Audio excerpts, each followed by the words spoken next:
Hello guys, welcome to my channel. তো আবারও একটা রেসিপি ভিডিও নিয়ে চলে এসেছি। আজকে আমি বানাবো মাছের ডিমের বড়ার টক। তো তোমরা পুরো ভিডিওটা দেখতে থাকো। তোমরা কারা কারা মাছের ডিমের বড়ার টক খেতে ভালোবাসো অবশ্যই আমাকে জানাবে।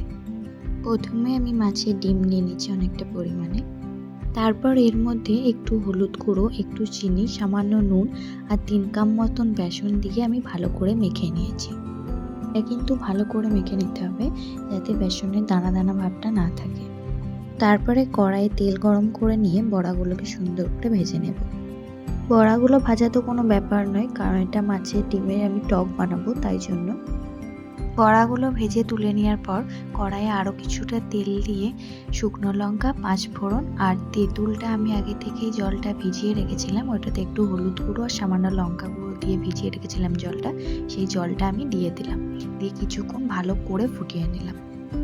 তারপর আমি পরিমাণ মতো গুড় দিয়ে দিলাম।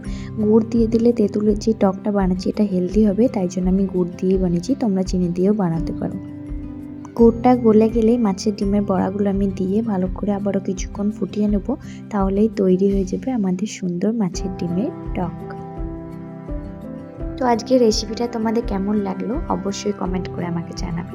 ভিডিওটা ভালো লেগে থাকলে লাইক, কমেন্ট, সাবস্ক্রাইব করতে একদম ভুলবে না। তো আজকের মতো টাটা।